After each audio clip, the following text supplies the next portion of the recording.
What if I told you that one of the most trusted exercises for building strong glutes might actually be making your body weaker after 50?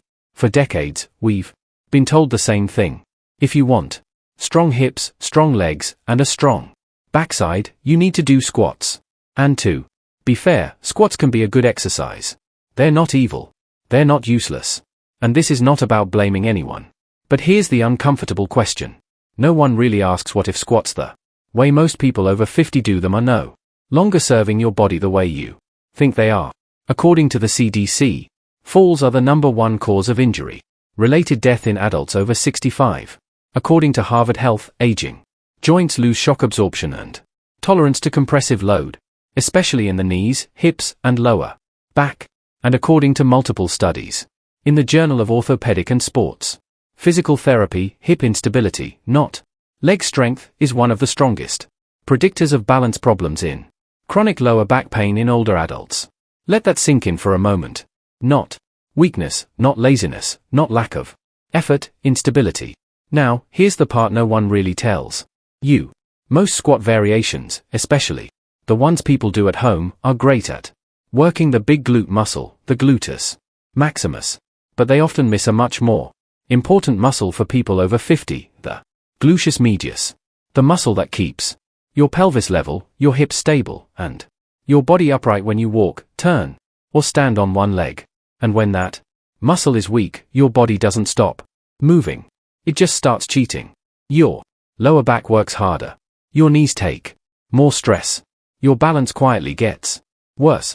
And one day, seemingly out of nowhere, you start thinking, why do my hips hurt when I walk? Why does my lower back get tired so fast? Why do stairs feel heavier than they used to? Most people assume that's just aging. But what if it's not? What if it's not your age? What if it's what you've been training and what you've been ignoring? This is not about fear, and this is not about telling you to stop exercising. This is about something much more important. Making sure the exercises you do today actually protect your independence tomorrow. Because after 50, strength is no longer just about how much you can lift. It's about how well you can stay balanced, how well your hips can stabilize your spine, and how confidently you can move through daily life without pain or fear. And here's the uncomfortable truth. Many one-size-fits-all exercise routines, including endless squats, were never designed for the realities of an aging nervous system, aging joints, and aging balance systems. They were designed for young bodies, not yours. And that doesn't mean your body's broken. It means your body is asking for a smarter strategy. If you're watching this and you're over 50, I'd love to know you better. Drop a comment below with your first name, age, and where you're watching from. This isn't just a video. It's a growing community of people choosing strength, balance, and better movement one small step at a time. Let's be honest, most people over 50 aren't skipping exercise out of laziness. You walk. You stay active. Some of you even do squats. Why? Because you were told by doctors, magazines, and well-meaning trainers that squats are essential for strong glutes, better posture, and healthy aging. And again, let's be fair. They're not wrong, but they're not completely right either. Because there's one thing these routines never consider: the way your body changes after 50. Squats are the safest, most effective way to build glutes at any age. But what if that belief is quietly making your body less stable, not more? What if your joints, your nervous system, and your deep stabilizer muscles are no longer supported by the standard advice? Here's what almost no one explains. Squats mostly target the gluteus maximus, the big muscle that gives your butt shape and power. But they often neglect the gluteus medius, the smaller, deeper muscle that keeps your pelvis level and your spine protected. And guess which one matters more after 50? Not the big one, the smart one. The gluteus medius controls your side-to-side balance, how level your pelvis stays while walking, whether or not you feel wobbly on stairs or uneven ground. Most people think if I just keep moving I'll be fine. But the reality is this movement without activation is just repetition, and repetition without balance leads to compensation and eventually injury. A study published in Journal of Orthopedic and Sports Physical Therapy 2020 found that weakness in the gluteus medius was a significant predictor of lower back pain, hip instability, increased fall risk even in people who exercise regularly. Another review in Gait and Posture Journal showed that traditional squats underactivate the glute medius by up to 50% compared to targeted low-impact side leg movements. Here's what happens when you follow one-size-fits-all routines without adapting to your age. Your body relies on large outer muscles. Deep stabilizers like the gluteus medius shut down. Your joints carry the stress your muscles should handle. You start feeling stiff, sore, and tired. Even if you're doing everything right, eventually your confidence in your own body declines. And the worst part, it all looks invisible from the outside until something breaks. You don't need to throw away squats forever. But you do need to add movements that retrain your stabilizers, not just build your big muscles. That's why in the next section, we'll walk through 4 exercises that are better than squats for people over 50, not because they are harder, but because they are smarter. They activate the muscles that matter most. They respect your joints and they give you the stability and confidence that squats alone can't. Number 4, sidelining. Hip abduction. Just lying on your side and lifting your leg. That can't possibly replace a squat, right? That's what most people think. After all, squats feel real. They feel like work. You feel your thighs burn, your heart rate rise, you feel like you did something. But here's the hidden truth. Effort isn't the same as effectiveness. And in your 50s, 60s, or beyond, the most important muscle in your lower body might not need more weight. It might just need to wake up. When you squat, your body primarily uses the gluteus maximus, the large powerful muscle that helps you stand up from a chair, climb stairs, or lift heavy things. But there's another glute muscle that plays a very different role. The gluteus medius sits on the side of your hip. Its job: keep your pelvis level when you walk, stabilize your hips when you stand on one leg, prevent your lower back and knees from overcompensating. And the number one reason it stops working, it's never directly trained.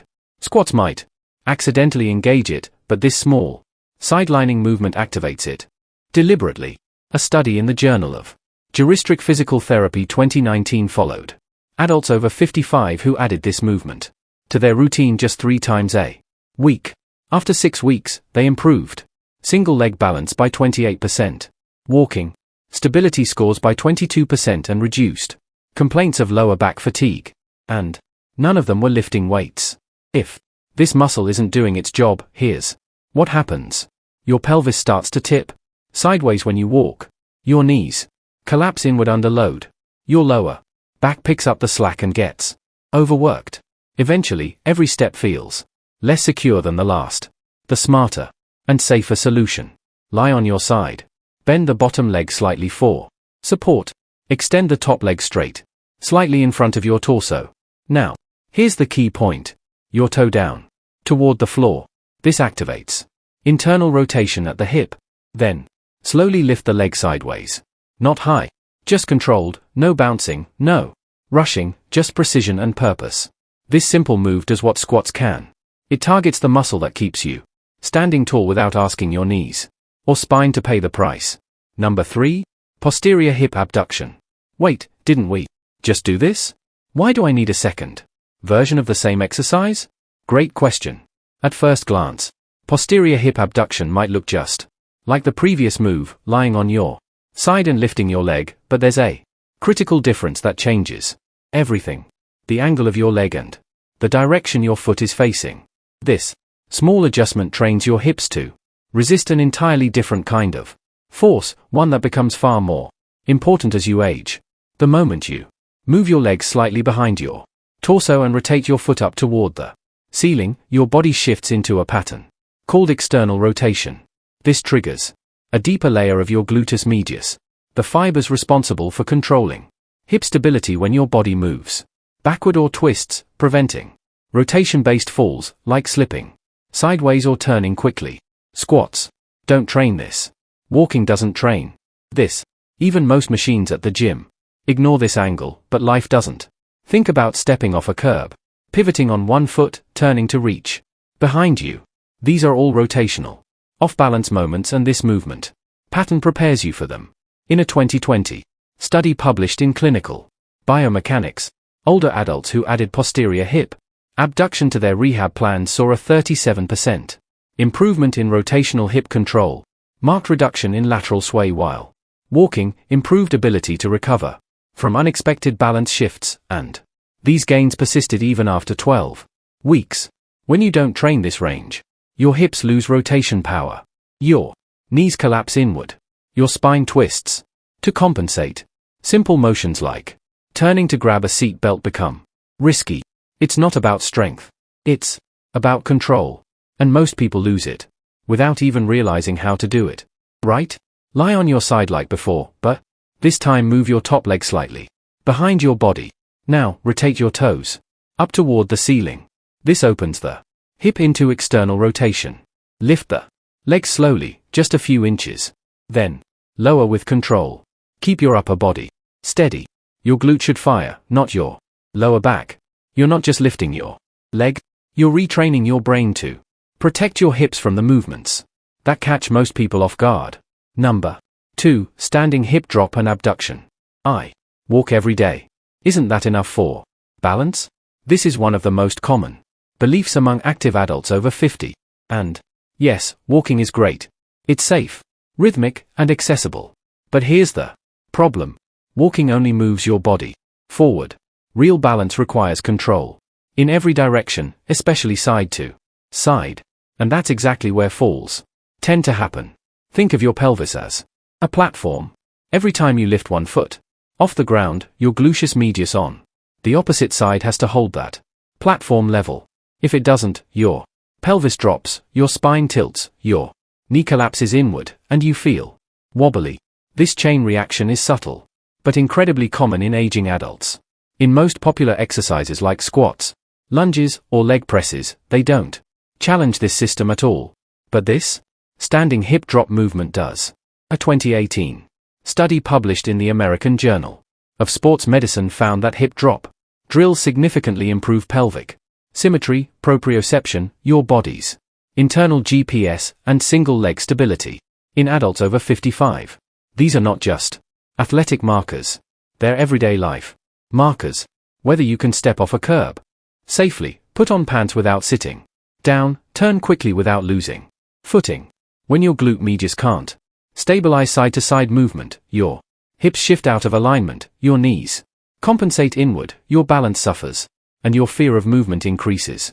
Over time, that fear becomes avoidance. Avoidance becomes weakness, and weakness becomes dependence. But it doesn't have to be that way.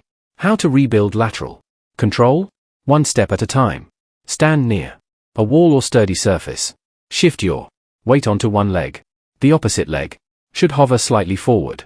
Toes turn slightly inward. Now slowly swing the lifted leg out to the side. As you do, let your hip on the standing side drop slightly. Then use your glute on the standing side to pull it back up. This tiny motion creates tension on both sides, the moving leg and the stabilizing leg. Don't rush. Let your glutes do the work. This isn't just a leg movement. It's a message to your brain. I've got this. I can stand tall. Again. Number 1, standing hip extension with external rotation. So, now I'm just swinging my leg behind me. How is that better than a squat? Let's be real. This move looks almost too simple. You're standing, your leg goes behind you, and maybe you turn a little. It doesn't feel intense. It doesn't look impressive. But here's the science back. Truth. This move mimics how your body actually loses balance in real life. And, more importantly, it retrains your body to recover from it. Most exercises, especially squats, are done in a straight line, moving up and down. But, in the real world, life is rotational. You reach behind you. You twist to look over your shoulder. You pivot to grab something from the car or turn in the kitchen. These movements require your gluteus medius and deep rotators to activate together at the same time as your core, lower back, and spine. And if those muscles aren't trained, that's when you lose your footing. In a study published in Gait and Posture 2021, older adults who practice hip extension with external rotation improved their reaction time to instability by 36%, showed greater activation in spinal stabilizers and reduced asymmetry and pelvic alignment over 8 weeks. This wasn't from lifting weights. It was from controlled movement in the right direction. If your body can't control hip extension and rotation, you become vulnerable when stepping backward. Twisting motions become dangerous and your balance fails silently, not from weakness, but from lack of pattern recognition. Think backing out of the driveway, turning to catch a falling object, reaching into the back seat. These are the exact moments people trip, twist, and fall, even if they've been exercising. Here's how to do it. Stand sideways near a wall or countertop. Shift weight onto one leg. Move your other leg slightly behind your body and rotate your toes outward as you gently swing your leg back. Let your upper body rotate slightly in the same direction. This creates controlled tension from your glute across your hip through your spine. Think short, focused, and stable. Not big, dramatic, or fast. It's about training control under rotation, not just motion under load. Strength isn't just lifting heavy. It's being able to move with confidence even when life throws you off balance. Let's take a step back. You've probably done your best. You tried squats. You stayed active. You followed advice that said if you want to age strong, you need to push harder. But what if your strength wasn't missing? It was just being misdirected. What if the problem wasn't you, but the routines that never adjusted for the body you live in today? Because here's what no one tells you. After 50, real strength isn't about pushing more weight. It's about restoring the connection between your brain and your body. It's about retraining the small, stabilizing muscles that keep you from falling, rebuilding your confidence in movements that once felt automatic, reclaiming the kind of independence that doesn't show up in gym selfies, but shows up when you climb stairs, walk uneven sidewalks, or pick something up without fear. And you don't need a gym. You don't need fancy equipment.